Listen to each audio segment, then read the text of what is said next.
Hello and welcome to another installment of the Long Shot Podcast, episode 8.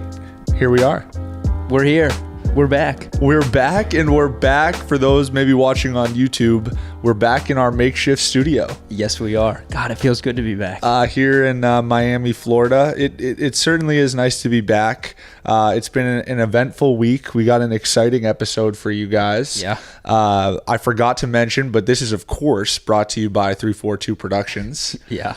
I would be remiss if I didn't mention that. But it's been an exciting week for a variety of reasons. We got a great conversation with SVP coming up, which I really think you guys will all enjoy. But before we get to that, I want to touch on really the highlight of the week. No pun intended. Davis Reid Mixtape is now out for the public. Everybody's got eyes on it. And let me tell you, people are liking what they're seeing. I had no idea what reaction to this was going to be. You were adamant that the people needed to see it. I was a little bit more hesitant. But I will say, I feel like I have a bond with our listeners and viewers now at another level. Like, it feels like we're a family. The support that I saw in the comments, I saw some, this is now the Davis Reid podcast, which I really appreciated. Yeah, it's just special. It was overwhelmingly positive. There was a lot of, you wore the number 14 in high school. There were a lot of Tyler Hero. Oh, yeah. There was a lot of Goran Dragic, given that he is your lefty counterpart. And I think people were just impressed to see the ability that you once have and still have on the basketball court. The court vision, the three-point prowess, and everything in between. Again, we've touched on this before, but I played with some really good players. If you watch the highlight tape, it's a lot of me just throwing the ball near the rim and letting them go get it. So I'm glad it makes for an interesting highlight or maybe an exciting highlight, but I also think it probably makes things seem, it was easy. Let me just say that. I'm throwing the ball within a 6-foot radius, basically, and Willie Cauley-Stein's going up to grab it, and and then I'm hitting open threes. I think it puts things in perspective, and there were a couple comments about this on YouTube about how many really good high school players there are out there that don't matriculate onto, ultimately obviously playing professional. I mean, you played in college, which I just want to put out there. A little. You had a stint at Wesleyan University. I was on the team. In the great state of Connecticut. No, I mean, I think that's selling yourself short. I mean, you were recruited to play in college. That's a big deal. Fair. So I just don't want our viewers to get it misconstrued here. Like, you were a bona fide high school basketball player. You weren't some, just kind of scrub. Like, you were legit. Well, thank you. I appreciate that. I don't know how much of this episode we need to spend inflating my ego. Probably no, we don't anymore. I would say no more. Yeah, we could probably just. But I do appreciate it. For sure. It just felt like it needed to be addressed. It's trending to be our most viewed YouTube video, I think. Maybe the most viewed video ever on YouTube. That seems like a stretch. But nonetheless, exciting to talk about and dissect. Maybe we could get, in the future, we could do how KD and LeBron have those detail episodes. Yeah. We could do a detail, Davis Reid breaking down his own highlights. Yeah. Really give viewers an inside look over your decision making and just what goes into putting on a performance like that. Hey, so on this possession, I see Willie standing under the rim, and I think I should throw the ball to him. Yeah, I mean, he's got like a 6'1", kid from Overland Park, Kansas, trying to guard him. It probably makes sense to just kind of throw it up there. Anyways, moving forward, we got All-Star break here coming up. By the time you guys are all listening to this, it actually likely is All-Star break, or if not, very much on the cusp of. Going to be a nice little stretch. We're still going to pump out an episode, which we're excited about. Got some fun guests coming up, but it also will be nice to kind of take a pause, take a breath from this hectic season for sure. Yeah, this break I assume looks a lot different than others. Guys are usually going on vacation or have something planned. Do you have anything on the docket? Not really. The league has, and for good reason, obviously player safety is first and foremost. The league has made it kind of difficult to go on your prototypical All-Star break trips or vacations. for myself, obviously I have the luxury of being in a place like Miami, which is where a lot of people choose to vacation. So I'll just be staying put, going to maybe play a little golf, get out there, get a little sun, but also really use it as an opportunity to get my body right for the second half of the season. So, recovery, rest, rehab, and then also, lifting, getting some work in on the court, just a little bit of everything just to make sure that we can hit that second half of the season running. Yeah, and then we had talked about on some earlier episodes the idea of you maybe being in the 3-point contest, but it sounds like they're keeping that to pretty much just all-stars, which, one of the biggest snubs in the season this year is that you're not an all-star, but we can save that topic for another time. But so I don't really appreciate the facetious tone in which you said that, but yeah, in regards to the 3-point competition, obviously I would love to do it any year, but I think it probably made sense this year for a variety of reasons. One, I don't have the strongest campaign to be included. It wasn't like, my percentages are right up there at the top of the league. But with that being said, even if I had been, it's kind of nice to just be able to stay here, focus on getting ready for the second half of the season. I quickly want to get your take on the dunk contest too, because we were talking about this last night. And I admittedly, when I saw the roster lineup, I was like, this seems like it could be an underwhelming one. But you were quick to tell me that was an egregious take by me. It sounds like you think there might be some fireworks from these guys. I think there has a chance to be. I think that people are writing this off way too soon. I think the fact that there's 3 obviously hurts it a little bit instead of, you just lose the 4th candidate, which is always... just the more the merrier. But I will say all 3 of the guys included have crazy bounce. I think a lot of people don't realize, Ant Simons, how much bounce he has. Cassius Stanley, who's only a rookie, who hasn't really played much in the NBA, but I think at this point, I remember seeing videos of him in like 7th and 8th grade, like windmilling. So like he has crazy bounce as well. And Obi Toppin, I think everybody saw last year in particular, him watching him dominate college basketball, doing windmills in the half court, through the legs on the break. These guys I think have a chance to do stuff that we've never seen before, which is hard to come by. At this point in the dunk contest, I think the biggest challenge is just being creative enough to come up with something that people haven't seen before. That is true. You've got like blowing out a candle on the rim, right. Blake jumping over a car, Aaron Gordon jumping over Taco Fall. Yeah, a lot of the boxes have been checked. It's going to be a challenge to find some new material. But yeah, so that'll be fun. We're excited for the All-Star game as well to watch and tune into that one. In fact, that actually ties nicely into our Reddit question of the week. It does. I'll take it from here. I've seen this a couple times on Reddit actually, but I'll give credit to Majin Obi. Love it. They posted that there's a good chance that KD and LeBron will end up picking all-star starters of their respective conference, with just the way that the draft goes for the starting lineup. Okay. So we thought it'd be fun to have an all-star draft. See if we can maybe draft I love it. a better squad than either LeBron or KD. I love it. So in this case, will I be LeBron or KD? I don't know. Who do you relate more to?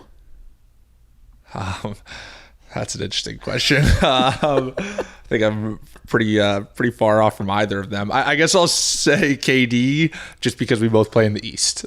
Fair. So that makes me LeBron, which means I'm the leading vote getter. Okay, you could go first. Which means I get the first pick. Is this a snake draft or are we alternating? We're alternating. Okay.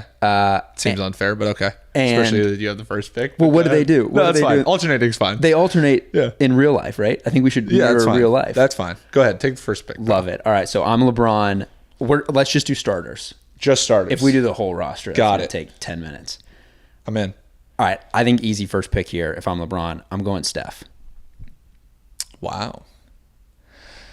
I'm going to go... I'm also going to pick as if I was KD for the record. And me too. So I'm going to keep the family close, if you will. Keep team chemistry at an all-time high. I'm going to keep my backcourt mate, even though KD is... I wouldn't say he's front court or backcourt, but I'm just going to go Kyrie. I think that's the right pick. And I think there's no way that's not who KD takes first. Yeah, I'm just trying to be realistic as to who he would take. Which also plays perfectly into my hand. I was hoping you would do that because I'm going to then take Kawhi. Interesting. I think that's solid. I'm going to go Embiid is my take. Some size up front, some versatility. And I got to say, I really like how my roster is now shaping up. We also have a little bit of a West versus East developing here unintentionally, which is interesting. We do. I think I'm going to break that, though. And I'm just going to build my roster positionless with just some freak wings, and I'm going to take Giannis. Okay. How that shakes out for me. I was going to say, stylistically, in terms of actually how it would translate onto the court, I have to say I really like how mine is coming together. In that regard, I will take Brad Beal. Yeah. Just because I think we're kind of falling into the category of, guys that can just kind of pass, shoot, score, do everything. Just positionless, if you will. Yeah, you're right. All right, so I've got LeBron, Steph, Giannis, Kawhi. Yeah. And so I got to take a 5. I'm going to go Jokic. Yeah. That is the logical selection at that point. And that leaves me with Luka, which seems disrespectful that he would somehow end up being the last pick in this really draft. But I guess that's what you get when you're picking from the 10 best players so far this year. I like my squad. I really do. You're giving me Steph at the 1. And then just 3 of the most elite wings in the world. And then Jokic at point center. Oh, my God. Are you kidding me? I just think my guard play is just incredibly high level. I mean, it's obviously it's high level talent on both sides of the ball. I'd be curious to see how it plays out actually, but I'm going to be honest with you. Especially in this modern day association, I like the way my team is looking. I'm looking at your lineup and I'm seeing a lot of long twos. I'm seeing a lot of paint bully ball, whereas I just see an ability to play, pace and space. I think what's important to consider here is the new Elam ending. That's true. With my guys, I just see us battling there down the stretch, just absolutely battling. Because if you remember last year, it got ugly towards the end. Like guys were playing hard. The game changes for sure, which was really cool to see in an All-Star game. And if you give me that lineup, I feel really good about my chances in the last 10 points. Well, we got to throw up like a poll or something and let the community weigh in on this, because I think I have the better team, of course, and of course you think you have the better team, but that was a nice little change of pace for the Reddit question of the week. I like that. That felt good. I love what you're bringing to the table. You've consistently brought it in that segment. So now moving on, before we get to this conversation, we got a long shot feature, which this one in particular hits a little bit closer to home for me. Yep. Having a personal relationship, and that's a good dear friend of mine, Austin Hatch. And if you don't know Austin's story, it is nothing short of miraculous, incredible. I mean, he's lived 2 miracles in his life already. And so basically back in 2003, he's from Indiana, but he was heading up to northern Michigan on a small prop plane flown by his dad, his mom, brother, and sister all on board. And tragically, I think due to inclement weather, the plane crashes, and his mother, brother, and sister all pass away. His dad heroically saves Austin from the crash, goes back to try to save the rest of his family, and is unable to do so. So Austin and his dad end up surviving. Fast forward to 2011, Austin is a stud high school basketball player in the state of Indiana. As a sophomore, is one of the best players in the state. And on June 24th, 2011, he commits to the University of Michigan to play for John Beilein. I think his dad actually went to the University of Michigan. It was his dream school. I remember talking to him. He said, as soon as I got the offer, I tried to commit on the phone with Coach Beilein as soon as he offered, and ended up having to, Coach Beilein was like, why don't you just think about it? Right. So Austin called him back like 30 minutes later and was like, Coach, I'm coming. So just an incredible day, as you can imagine, for their family. just 9 days later, once again is involved in a tragic plane crash again. This time it's just himself, his dad, and his stepmother on the plane, once again heading up to northern Michigan. And I don't know the details of that crash, but I know that the plane goes down. Both his dad and his stepmom pass. So at this point, he's lost basically all of his family, and he is critically injured. He's in a coma for 2 months. He needs to relearn how to walk, how to talk, how to eat, how to function, how to live life.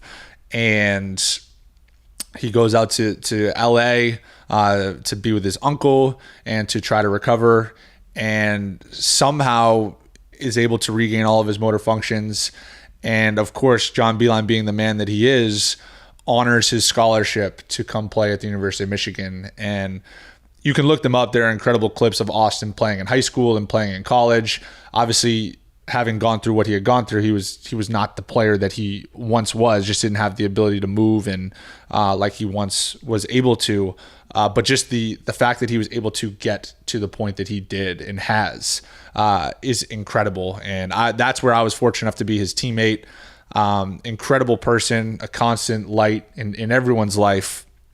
You know, he would tell me all the time, he'd say, you know what, Duncan, I've had 2 really bad days in my life. And other than those, my life has been pretty damn good. So to have that perspective on a day in and day out basis, I just remember as a college athlete, there are times that you think the world revolves around you, or, you know, you think the adversity that you're facing is some sort of real challenge. And having Austin as a friend and having Austin on our team always just really put things in perspective of there is something so much more than basketball always going on. So shout out to Austin. You know, now he just continues to share his story. He's married to an incredible woman in Abby Hatch, who played volleyball at Michigan. So met the love of his life at school, attended the University of Michigan, graduated, and now goes around and shares his story. So he's a close friend of mine, and I encourage all of you to do some digging into his story, because it'll certainly lift you up and provide some perspective. Yeah. Wow. Yeah. Thanks for sharing, and thanks to Austin for letting us share. Yeah. I think, like you said, it's just, you know, when someone goes through that and then they're around you in your circle, it just provides perspective. Yeah. And he would show up. That was the thing. He would show up to practice every single day and was unable to like fully participate in some of the drills, but was just always encouraging, supportive, and was just always around the program. And I think that he was moving the needle in terms of really helping us become a better team, just based off of the perspective that he provided. So once again, just incredible story, incredible human being. Yeah. All right. Want to get to the conversation with Scott. It's a really good one. It's one of my favorite ones we've done so far. He was just so fun to talk to, and he's the man. Yeah, he's one of a kind. He certainly brings it. Great energy, great stories. I mean, he's lived an incredible career, and has a wonderful perspective on so many things. One word to describe it? Oh, you're putting me on the spot here. Yeah. One word, I would say, I think I've already used this word, but I'm going to say nostalgic again. Just because I grew up watching SVP, like every morning, Sports Center. Like, this guy was, before I had the opportunity to get to know him and really build a relationship with him, like, I felt like I already knew him. You know, he was somebody that, like I said, would watch every morning. So I'll reuse my word and say nostalgic. We'll let it go. It's a good one. It counts.